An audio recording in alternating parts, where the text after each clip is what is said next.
திருப்பி அனுப்ப மாட்டோம். இது ஓரவஞ்சனையான ஒரு விஷயம் இல்லையா?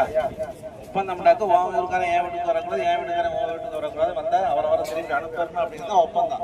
ஆனா அதே ஒப்பந்தத்தை என்ன செஞ்சாங்க?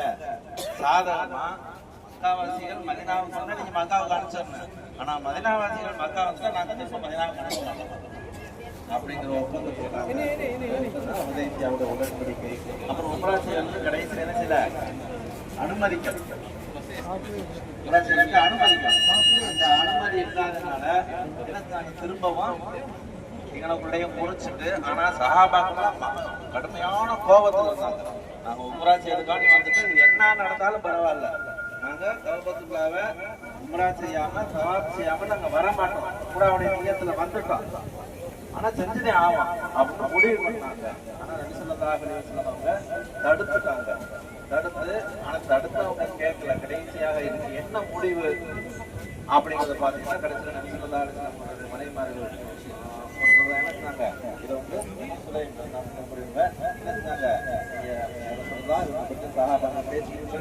ஒரு முடிவு கொண்டு வந்தாங்க. நீங்க முதல்ல என்ன செய்யுங்க?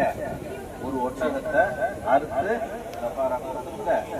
கொடுத்துட்டு நீங்க மொட்டையை போட்டீங்கன்னாக்க இந்த விஷயம் சுமூகம் ஆயிடும், அவங்க அமைதி ஆயிடுவாங்க அப்படின்னு நம்ம திருப்பி போயிடுறேன். நம்ம வந்து உம்ரா செய்யறதுக்கான நியத் செஞ்சுட்டோம்.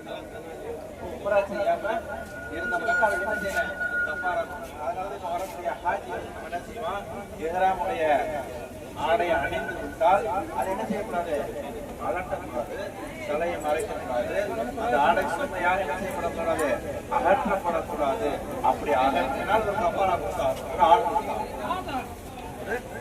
குர்பானி கொடுத்தாரு அப்படின்னு எச்சரிக்கிறோம். அதே நம்முடைய நேரத்துல இந்த உதயபியாவுடைய உடன்படிக்கையில நடந்த விஷயத்தை தான் இப்ப வந்து நம்ம அந்த உதயபியாவுடைய உடன்படிக்கையின் பிரகாரம் உம்ராவுடைய விஷயத்தை நம்ம என்ன செய்யறோம்? கடைபிடிக்கிறோம். இதுதான் வந்து அந்த ஒப்பந்தம் நடந்த உதயபியாவுடைய இடம். இது வரலாற்று சிறப்பு மிக்க இடமாக நாம் கணிச்சிருக்கோம். எவ்வளவு தியாகம் அவர்களுடைய இருந்திருக்கும், எவ்வளவு உணர்வுகள் இருந்திருக்கும்.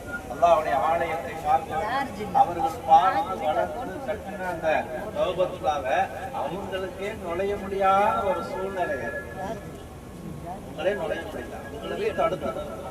அப்படிப்பட்ட ஒரு கவலையான ஒரு சூழ்நிலையில தான் இந்த இடத்துல இருந்து புறாவே செய்யாம நினைச்சாங்க. திரும்பி தப்பாராவை மட்டும் கொடுத்து ஒரு ஒட்டகத்தை பாணி கொடுத்துட்டு இங்கனக்குள்ளேயே மொட்டையை போட்டுட்டு என்ன சொன்னாங்க? திரும்ப மதினாவுக்கு போயிட்டாங்க. கவலையான விஷயம். அப்படி நடந்த ஒரு இடம்தான் இந்த உதயபியாவுடைய உடன்படிக்கை. உதாரணத்துக்கு மரங்கள் செய்வானாக பார்ப்பதற்கு நமக்கு வாய்ப்பு கொடுத்த அல்லாஹ்வுக்கு நாம் அதிகமாக நன்றி.